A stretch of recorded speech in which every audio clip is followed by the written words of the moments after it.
suporte. E eu começo então esse ano aqui com a gente, tenho que confessar para você, com bastante expectativas do coração, bastante mesmo. Porque o Senhor vai renovando, vai dando graça e as expectativas crescem. E eu olho para trás e eu olho para frente. Para trás para lembrar que o Senhor é bom e para frente para saber que Ele quer fazer mais. E é com essa expectativa que eu gostaria de começar essa minha primeira mensagem do ano, te convidando a abrir a sua Bíblia na primeira carta de Paulo aos Coríntios, capítulo 15. Nós vamos ler o verso 58. Primeira carta de Paulo aos Coríntios, 15, 58.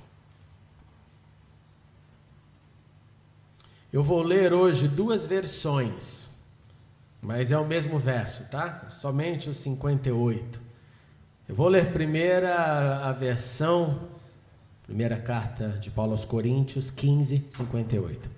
Eu vou ler primeiro a versão chamada Almeida Corrigida Fiel, que diz assim: portanto, meus amados irmãos, sede firmes e constantes, sempre abundantes na obra do Senhor, sabendo que o vosso trabalho não é vão no Senhor. Agora a Nova Versão Internacional, o mesmo versículo. Portanto, meus amados irmãos, mantenham-se firmes e que nada os abale. Sejam sempre dedicados à obra do Senhor, pois vocês sabem que no Senhor o trabalho de vocês não será inútil. Vamos orar mais uma vez. Muito obrigado, Deus, por poder reencontrar os meus irmãos, reencontrar essa parcela do teu corpo que aqui se reúne na Link Church. Obrigado porque o Senhor é quem nos mantém, o Senhor é quem nos usa, o Senhor é quem tem grandes planos para nós. Planos bons, para que continuemos a caminhada, o bom combate, fazendo das nossas vidas um altar de significado para o teu reino aqui na terra. Então, mediante isso, Senhor, nós te pedimos, vem agora e fale conosco, vem agora e abra as nossas mentes, vem agora e ajuda-nos a entender a sua palavra, vem agora com teu Santo Espírito e dá-nos da porção do hoje, em nome de Jesus. Amém e amém. Irmãos e irmãs, a vida cristã, todos nós sabemos que ela está relacionada diretamente com o serviço. Não há vida cristã sem serviço. Se você encontrar alguém que falar para você que é muito cristão, mas que não faz nada, você pode cancelar o muito cristão, que de muito cristão essa pessoa não tem nada. Porque ser cristão é servir. Ser cristão é causar um impacto. Ser cristão é, primeiramente, servir a Deus e depois servir ao próximo. Nós, então, recebemos de Deus, o inglês diz isso em uma frase que eu gosto muito, nós fomos saved to serve, nós fomos salvos para servir, e no português a expressão disso é um pouco mais forte, como a gente já imaginaria, que eu acho que diz: quem não nasce para servir, não serve para viver. Eu acho que essa frase é bem cristã, inclusive. Se você não consegue servir, de cristão você não tem nada. Se você não consegue servir, a sua vida não tem um porquê um pouco mais elevado que o colocar o pão na sua mesa, comer e desfrutar da vida. Que você pode fazer isso e deve fazer isso, mas ela fica limitada. E aí vem a primeira pergunta, né? Por que nós servimos? Para que servimos? E entre muitas respostas, a primeira que eu quero deixar na nossa mente é que nós servimos porque nós primeiramente fomos servidos por Deus. Deus não te pede para servi-lo sem ter te dado um exemplo. Deus não fala para a gente assim: me sirva sem um template, me sirva sem um exemplo. Deus nos serviu através do seu plano. Deus colocou eu e você nesse planeta, esse planeta chamado Terra, esse planeta que é único. Essa semana eu estava dando aula de hebraico, um aluno chegou para mim e veio perguntar algumas coisas da gramática do hebraico, e é lindo quando você abre a Bíblia no primeiro capítulo de Gênesis, e descobre que até nas minúcias da língua, quando Deus fala que criou os céus e a terra, quando a Bíblia nos diz isso, Ele criou os céus e a terra, Ele define a terra com um artigo literalmente indefinido, Ele deixando claro, olha, é um lugar específico, é um planeta que eu fiz e que não tem outro. Você pode inclusive tirar disso a nossa crença de que não há vida em outros lugares. Se tivesse vindo em outros lugares, teria que ter uma outra Bíblia para falar assim. Porque Deus criou a terra e Deus criou os céus. Deus criou um lugar, um sistema. E Deus colocou o ser humano nesse sistema. Agora, nesse sistema você sabe que Deus deu assim muitas chances de acerto, né? Ele colocou a gente e falou o quê? Pode quase tudo. Pode quase tudo. Muitas chances de acerto. Se você pode quase tudo, você quase só pode acertar e não errar. Você pode quase tudo, a não ser um detalhezinho lá, uma tal de uma árvore. E nós sabemos que o homem prefere, a sua tendência é essa, é o que não pode. A sua tendência é aquilo que ele não sabe. A sua tendência é o pecado. E assim as primeiras almas viventes preferiram a incerteza do pecado. Deus falou, a certeza é, faça tudo que eu falar e tudo vai ficar bem. A incerteza era, aquela árvore tem alguma coisa que eu não conheço. O ser humano prefere a incerteza do que a certeza.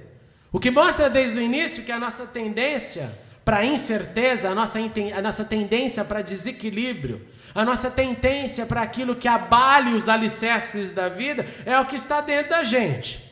A gente prefere desconstruir do que construir.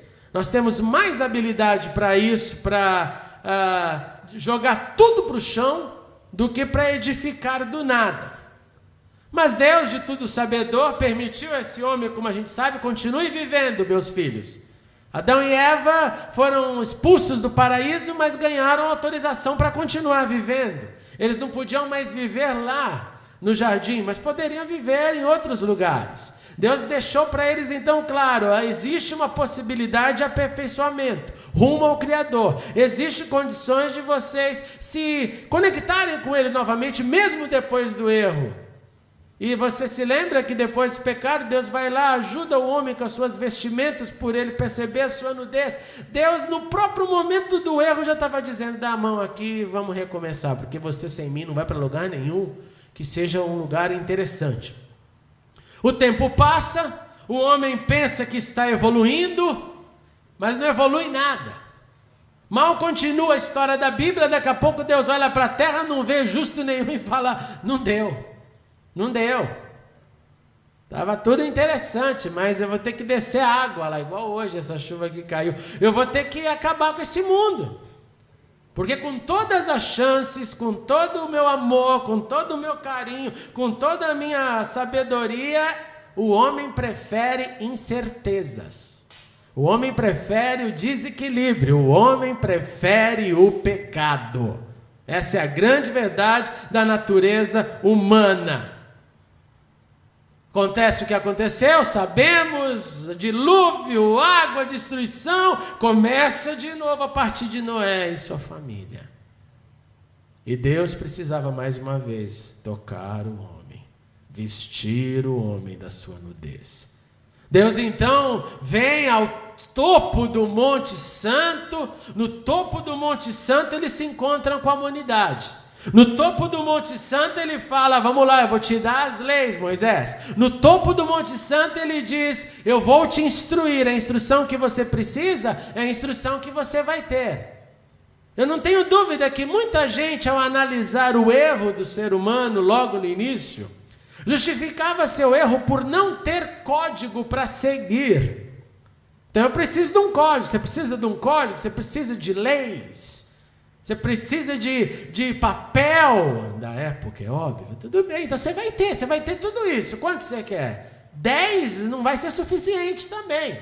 Vou te dar logo 613 para ver se assim vocês conseguem essa evolução. Então ele desce no Monte Santo, ele entrega as leis para esse homem Moisés, profeta, entrega para o povo, passa a sua vida ensinando o povo, e o resultado é super positivo, né? Não. O resultado é bem caótico. De milhões de pessoas que veem Deus, nós temos relatos de 2 ali interessantes, né? O nosso amigo Josué e Caleb. Então, mesmo Deus indo no Monte Santo, no topo do monte, se encontrando com a humanidade, dando lei, nada muito muda. Porque o ser humano prefere a incerteza do que a certeza. O ser humano prefere fazer conforme a sua mente e não conforme a mente do Senhor. E aí Deus, é claro que nos ama, amor de pai, e pai dá quantas chances for necessária. É só o filho olhar para ele com o bico que ele já está prontinho para, vem de novo, assim é na minha casa, assim é na sua, assim é nos céus. Deus olha para a gente, o coração dele não resiste e fala, vou de novo, e vai. E coisa difícil é ser Deus. Coisa difícil é ser Deus. Porque a gente faz isso para um cosmos bem pequeno ali dentro da minha casa, né? E Deus faz isso para a humanidade inteira. Vê bico de todas as cores e raças e povos e línguas. E Ele pega o nosso bico e faz a gente sorrir de novo. E aí ele faz o quê? Olha, agora eu não vou encontrar com você no topo do monte. Agora eu vou sair do meu Monte Santo. Eu vou descer do Monte Santo. Eu vou me encarnar aí na terra. E na terra eu vou descer do monte. Vou andar pelos montes, pelas vilas. E assim foi o Cristo, o Verbo que se fez carne, habitou entre nós, demonstrando que é possível viver diferente. É possível viver com essa condição de servir. Servir a Deus, servir ao próximo. É possível viver sem o peso da lei. É possível viver nessa graça que cantamos hoje. Deus encarnado nos mostra isso. É possível viver numa nova dimensão de vida, onde o meu serviço a Deus, e daqui que eu acho muito legal a palavra para culto no inglês, que é service, eu estou dando um serviço, no hebraico é a mesma coisa, eu estou oferecendo um trabalho. Culto tem a ver com trabalho, e viver em culto significa viver trabalhando para Deus.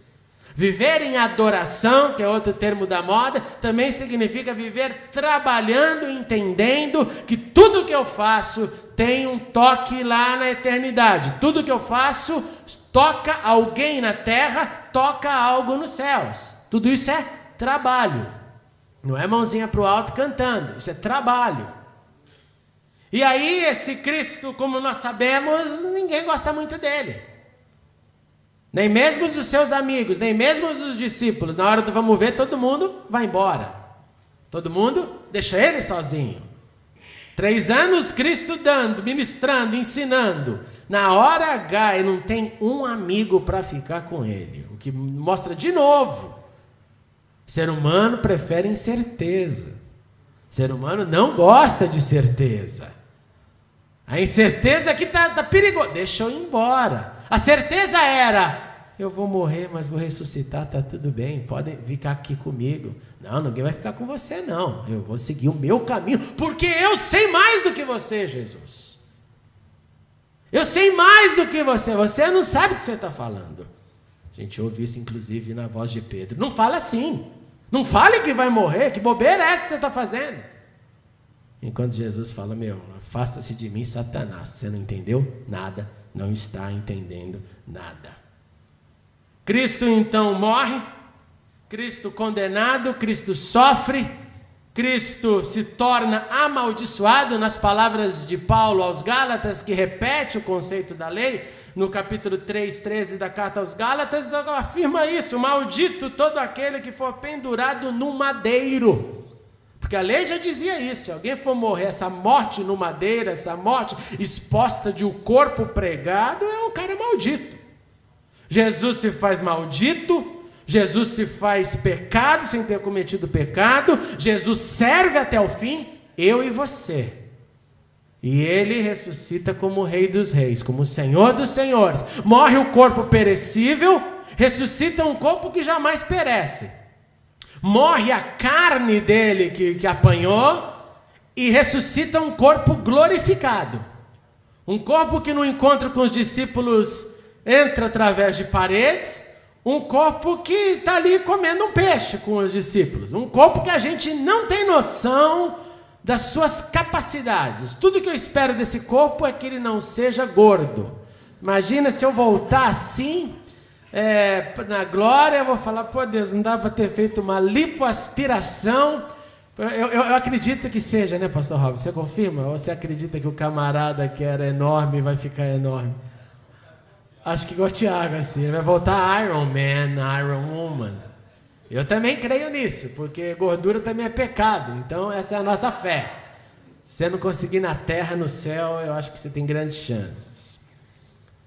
E por que ele venceu a morte? Presta atenção nisso. Por que ele venceu a morte?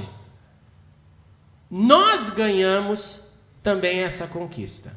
Porque ele venceu, nós adquirimos o mesmo privilégio.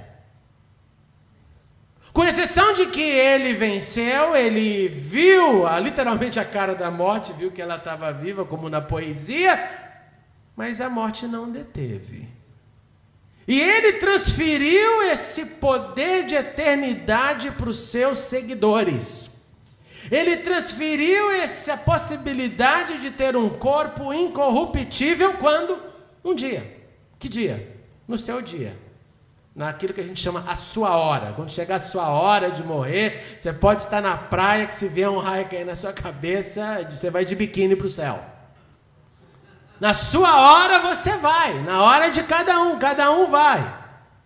Mas você sabe, você não teme para onde o encontro, algumas coisas do que nós imaginamos que lá está nos esperando, mas sabemos com certeza que é eterno. Sabemos que não há choro, sabemos que não vai ser um lugar para sofrimento, sabemos que é um lugar de descanso. Não acreditamos que esse descanso seja uma rede para cada um, lá em Ilhéus, e não fazer mais nada, mas é uma dimensão de paz, é uma dimensão de alívio, é uma dimensão de total e plena vida abundante. E é sobre tudo isso que eu falei que Paulo está falando no capítulo 15 de 1 Coríntios, por isso que eu fiz toda essa história.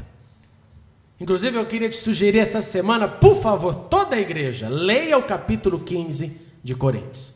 Ele é profundo, ele é cheio de nuances, mas é tudo isso que eu acabei de falar, colocado às vezes com outros termos, mas ele é lindo. E Paulo, no epílogo do capítulo 15, desafia a morte, dizendo: onde está a morte, a sua vitória? Onde está a morte, o seu aguilhão? Aguilhão significa uma picada, poderia ser a picada de um animal, de um inseto nocivo, um escorpião, por exemplo, uma picada venenosa que te levaria à morte. Um aguilhão poderia ser também algo colocado historicamente na ponta de uma vara para cutucar o gado, para fazer o gado ir para o lugar certo, ou às vezes até para machucar o gado. Paulo está dizendo então o seguinte: onde está a morte, aquilo que faz morrer? O aguilhão da morte é o pecado e a força do pecado é a lei, mas graças a Deus que nos dá vitória por meio do Senhor Jesus Cristo. Diante dessa constatação, o apóstolo conclui com o trecho que lemos, toda essa história que eu falei, de morte, ressurreição, corpo glorificado, promessa de eternidade, e que para a gente, onde está a morte? Morte, na verdade, é só uma passagem, é só um portal para uma outra dimensão. Aí Paulo fala aquilo que lemos. Portanto, meus amados irmãos, portanto, por causa de tudo isso, porque vocês ganharam a promessa de eternidade, porque vocês ganharam a promessa de um novo corpo, porque vocês ganharam uma nova vida, porque alguém conquistou por vocês, não foi você que conquistou nada, você não conquista nada, você só recebe e mantém, oxalá que mantenha. Por causa de todo o amor de Deus revelado nisso, portanto, mantenham-se firmes e que nada os abale. Sejam dedicados à obra do Senhor, pois vocês sabem que no Senhor o trabalho de vocês não será inútil. Primeiro, Ele nos encoraja a manter a nossa constância, a nossa firmeza em tudo o que cremos, em tudo o que recebemos, e que nada nos abale. Porque recebemos a vida eterna, mantenhamos a nossa constância, que nada nos tire do lugar, que aquilo que é revelado, que a gente entende porque aconteceu com a gente, não me tire da minha constância, que aquilo que não é revelado, que a exceção, também não me tire da minha constância. Quando eu entender tudo, que eu continue, quando eu não entender nada, que eu continue. Manter-se firme, sem ser abalado, significa enfrentar qualquer ocasião da vida com entendimento ou sem entendimento, com revelação ou sem revelação, e se manter inabalável. Isso é constância. Que a alegria excessiva não te tire da constância, que o choro desesperador não te tire da constância, nada, escute outra vez, nada possa te abalar e me abalar. Que nada possa também abalar os que receberam o serviço de Deus e a promessa de ressuscitar um dia. Porque, como disse no início, nós recebemos tudo isso e cristianismo está totalmente ligado, ou melhor dizendo, cristianismo é a manifestação do serviço. Recebemos um serviço de Deus e manifestamos um serviço na terra. Que nada possa nos abalar, que nada possa tirar o nosso foco na vida, que é o de viver, o foco de viver para construir algo. Imagine se você não tivesse sido encontrado por Ele. Imagine a sua vida agora se Deus não tivesse entrado na sua vida. Onde será que você estaria nessa hora?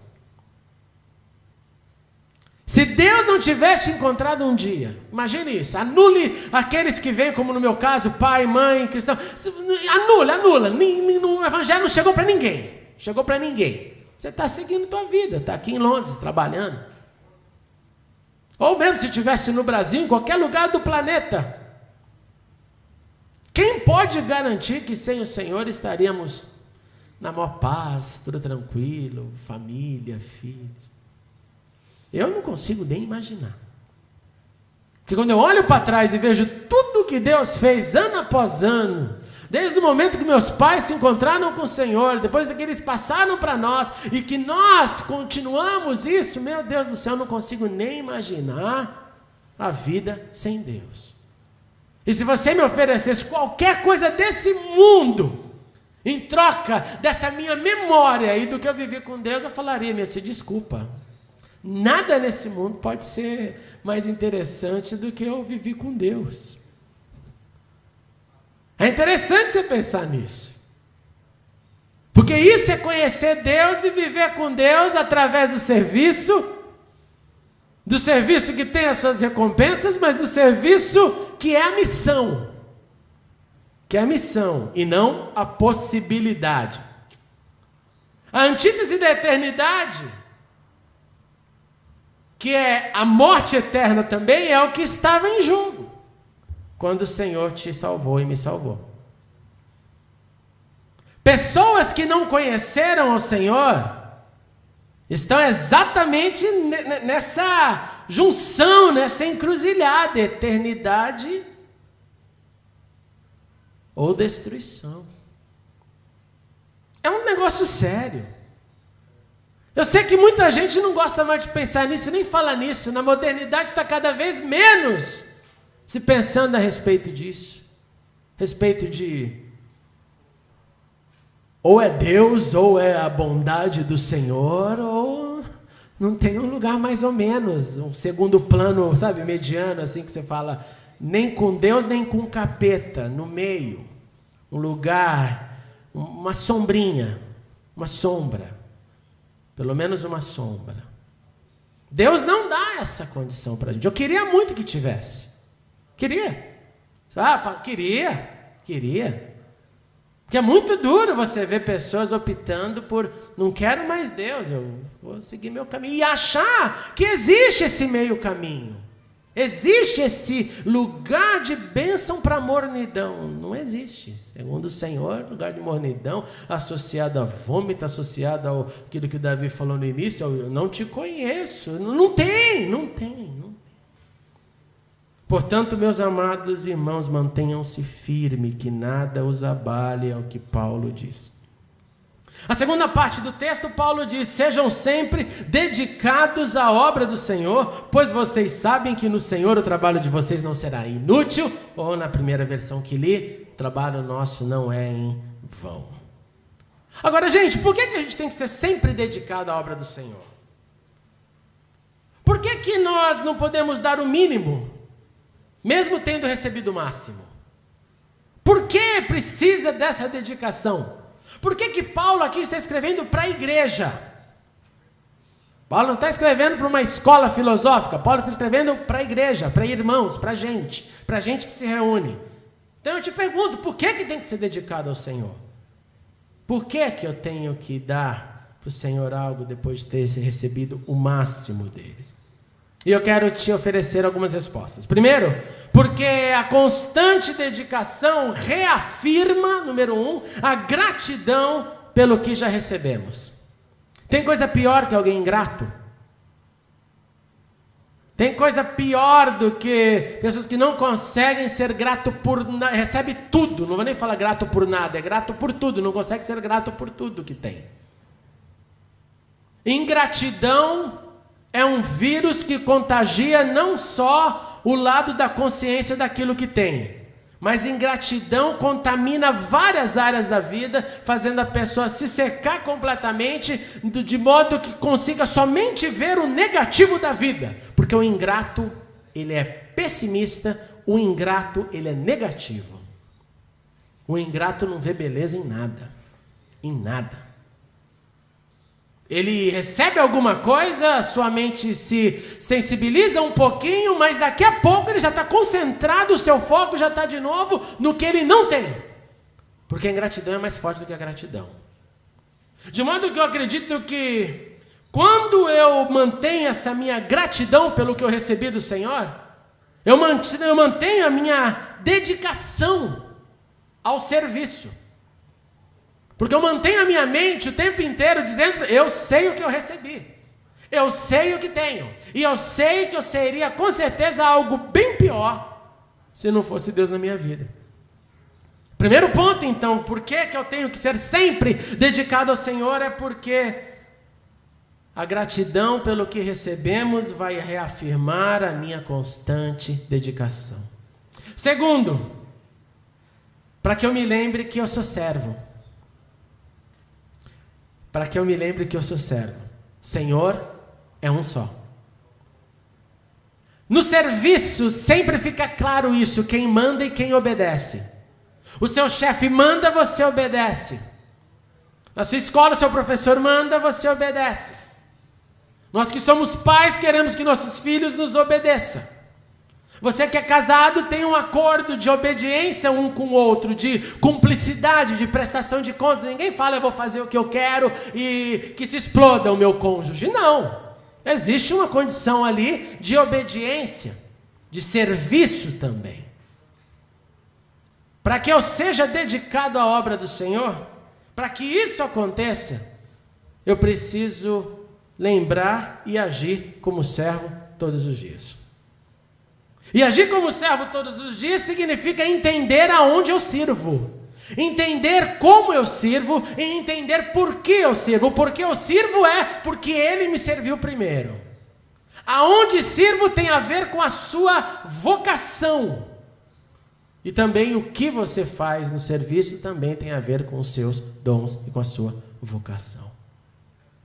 Então, se você não há como você ser dedicado ao Senhor sem usufruir da sua função de servo. Terceiro, por que ser sempre dedicado à obra do Senhor? Porque a constante dedicação reafirma o coração quebrantado. O que é um coração quebrantado? Responde para quem está do teu lado, vai lá. O que é coração quebrantado? Palavrinha do nosso evangeliquez, Guilherme. Coração quebrantado. Vamos lá. O que é coração quebrantado? Tenta pensar.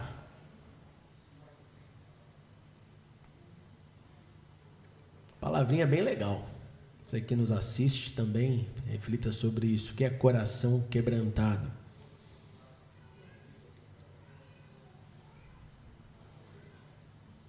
Comece talvez por quebrantamento. Volta para mim. Coração quebrantado é um coração sensível. É um coração que já foi sensibilizado pela presença do Senhor. Um coração que já ganhou o resultado da mente de Cristo. Pô, você está falando de coração ou de mente? Mente em coração, na linguagem bíblica, é uma coisa só, porque na verdade não é o coração que pensa, quem pensa é a mente. Então o coração quebrantado, eu poderia dizer que é uma mente sensibilizada. Uma mente que herdou a mente de Cristo, percebeu que não é da forma que eu gostaria de pensar, é da forma que Ele pensa, é da forma que Ele dirige, é da forma que Ele faz, é da forma que Ele fala. E isso me mantém nessa sensibilidade gostosa que me permite discernir o que eu posso, o que eu não posso, o que eu devo, o que eu não devo. Um coração apto para aprender, um coração apto para sentir, um coração apto para contemplar, um coração apto para receber, um coração apto para dar, que significa amar. Só há como ser dedicado à obra do Senhor se eu tivesse o coração quebrantado. Em outras palavras, o coração quebrantado acaba sendo também um benefício do serviço. Quarto, a constante dedicação reafirma a disciplina do discipulado. O que significa isso, gente? Eu entendo que eu tenho que servir, eu entendo que tenho que ser grato, eu entendo que meu coração está quebrantado, sensibilizado, mas eu não quero compromisso igual disciplina. Eu não quero, não vou ter disciplina. E esse é o mal da nossa geração. Eu estava conversando com uma senhora, uma ovelha minha, da igreja inglesa. Ela tem 65 anos de idade, ela é aposentada.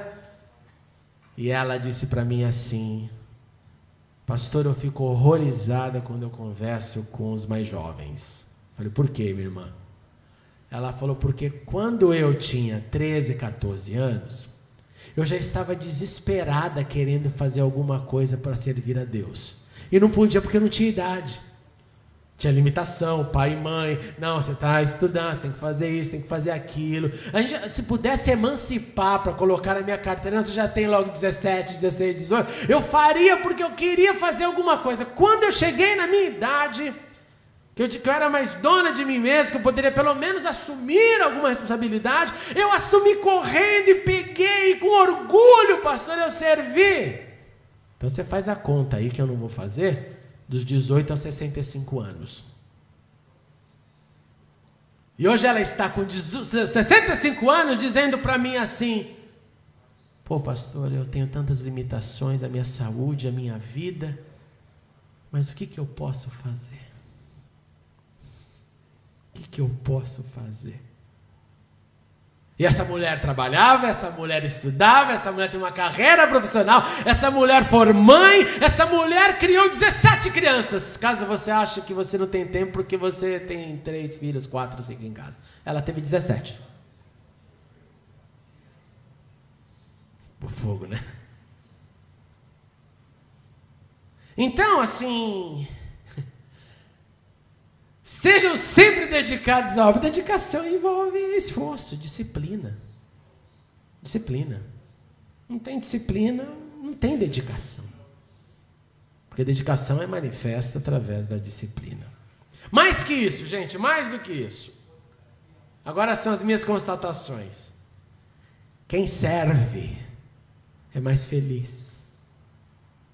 Quem serve é mais alegre, quem serve é mais completo, quem serve é mais consciente.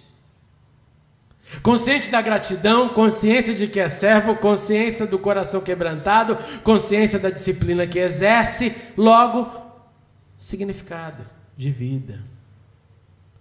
Bota a cabeça no travesseiro e faz um recall de tudo que viveu no dia, na semana, e vê os dramas das pessoas, do mundo, e para e fala: meu Deus, como o Senhor é bom e a sua misericórdia dura para sempre, porque me sustentou e tem me usado para eu fazer diferença nesse mundo. Quem serve, serve. E por que serve? Serve para viver e servir aquele que vê o nosso servir. Serviço este jamais inútil, jamais em vão. Servir com dedicação, gente, significa também trabalhar com um plano, com um roteiro, com sonhos. E por que eu estou tocando nesse ponto, sonhos? Porque nós podemos servir com uma limitação das plataformas que possuímos, esquecendo que Deus é ilimitado. Esquecendo que em Deus não há limitação. Limitação há em gente. Limitação há na estrutura. Limitação há enquanto temos no bolso. Como eu ouvi uma vez de um rabino dizendo para mim: olha, dinheiro é bom para permitir você expressar o seu potencial. Eu achei essa definição ótima. Porque realmente, se eu quiser sanar a vida de 30 famílias filipinas, sem dinheiro, meu filho, eu só posso orar. Eu não posso expressar esse meu potencial de um coração que gostaria de cuidar de 30 famílias nas Filipinas diante dos desastres. Agora eu preciso dos sonhos, porque os sonhos me fazem pelo menos deslumbrar o que eu não tenho ainda e que eu posso ter. Sonhos, que sonhos, pastor? Sonhos de edificar algo, sonhos de alcançar alguma coisa, sonhos de construir uma história, sonhos de edificação que acaba sendo o resultado de várias histórias menores que fizeram ou que ajudaram a formar uma história maior. Sonhos que tocaram pessoas ao meu redor, essas pessoas tocaram outras, e as outras tocaram outras, e de repente você está tocando gente, porque um dia você tocou alguém que você jamais vai ver, jamais vai ter noção, mas que no reino está acontecendo a reverberação do seu toque.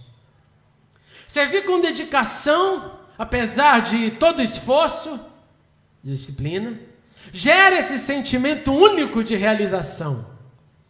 Eu estou fazendo algo, eu estou fazendo algo.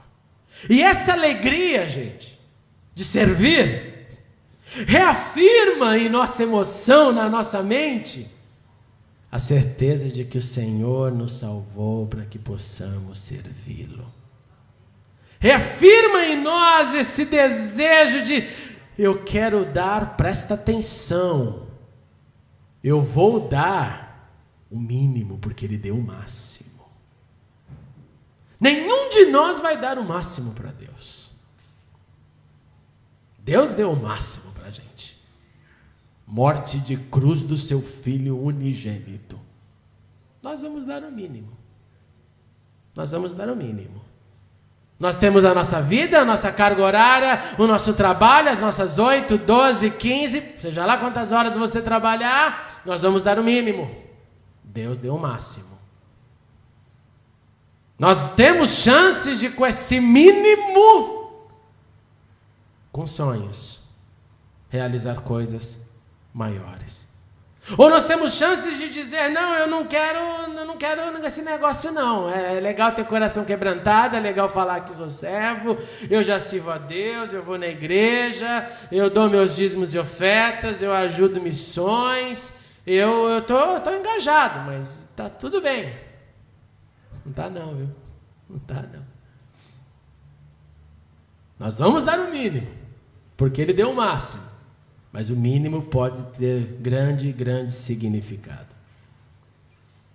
Lá no Brasil, gente, eu experimentei assim, mais uma vez, esse sentimento de alegria, recompensa de alma feliz, sabe? Como eu disse, de estar ministrando e falando: obrigado, Senhor. Obrigado por cada encontro. Obrigado por cada vida. Obrigado por cada história. Cada milagre gostoso. Muita gente faminta, muita gente faminta. E quando eu terminei de pregar numa das igrejas, terminei assim, saí do púlpito, fui num canto orar, enquanto estavam tocando uma música, o povo, alguns chorando, E essa palavra que eu estou falando para você explodiu no meu coração naquele segundinho, eu sentado assim no meu cantinho ali. E eu entendi que Deus queria falar algo com a gente. De modo que eu quero te encorajar a você pensar em como anda o seu serviço. Eu quero te encorajar a pensar como anda a sua alegria em servir a Deus. Como anda a sua dedicação ao Senhor. Como anda os seus sonhos. Os seus sonhos. Não estou dizendo cartão batido. Estou dizendo os seus sonhos. Sonhos de ver coisas acontecendo. Sonhos de ver coisas se ampliando. O seu toque, a sua impressão digital naquilo que Deus te chamou para fazer. Gente, vocês não podem tomar o meu lugar, da mesma forma que eu não posso tomar o lugar de vocês, porque eu sou eu e você é você. Você pode fazer o que eu faço, mas você não vai fazer do jeito que eu faço. Eu posso fazer o que você faz, mas eu não vou fazer do jeito que você faz, porque nós somos seres únicos. De modo que o chamado do serviço é para todos, para que sirvamos com alegria, para que sirvamos com dedicação, porque esse serviço enobrece e reflete a nossa consciência de que Ele nos serviu primeiro. Quais têm sido os seus sonhos ministeriais? Que história que você quer escrever? Ou que história que talvez você quis escrever algum dia, mas daí tem aquela desculpa desgraçada, infernal, maligna, diabólica e mentirosa. É porque eu estou em Londres. Isso é uma mentira, viu? Isso é uma mentira. Quando você fala é porque eu estou em Londres, você está dizendo é porque Deus não opera em Londres. É isso que você está dizendo. É porque a minha agenda... Então, Deus não opera na sua agenda. Aqui em Londres, a sua agenda tem um campo magnético que Deus não põe a mão lá, não. Seria mais bonito falar, eu que não quero deixar. Eu que não quero fazer. É mais legal. Melhor ser frio. Melhor ser friozão, meu. Porque ficar na desculpa, não dá. Que histórias você ainda pode edificar? Que histórias você pode edificar se você decidir pela dedicação? Como Paulo nos disse, dedicados. O Senhor nos salvou, irmãos, para que pudéssemos servi-lo e também servir ao mundo. E aqui eu deixo essa pergunta, onde está você nisso? Onde está você nisso? Sua firmeza, sua constância, seu serviço ao Senhor, sabendo que seu trabalho não é em vão. Todas as vezes que você quiser servir, o inferno vai se levantar contra você. Todas as vezes que você quiser servir, os que estão ao seu redor podem se levantar contra você. Eu já tive até pastor que se levantou contra mim por querer servir. Eu já tive até pastor que quis me vetar porque eu quis servir. É um negócio sério. É um negócio sério. Mas eu prefiro continuar servindo, porque Ele me serviu primeiro. Aonde você está nisso?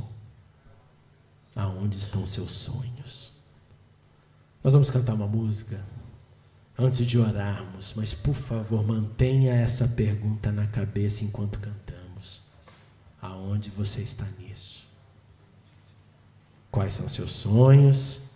Aonde está sua constância? Aonde está sua impressão digital no serviço? No serviço que gera alegria, no serviço que nos recompensa, com a paz de alma, com a paz de coração, com a alegria que só tem quem serve. Vamos cantar. Muito obrigado por assistir a mensagem. Clique agora em inscreva-se para se cadastrar no canal e ser avisado de todas as novidades. Se você quiser ajudar na divulgação, clique em gostei e adicione o vídeo nos favoritos. Não se esqueça também de conferir as mensagens anteriores. Obrigado e até a próxima.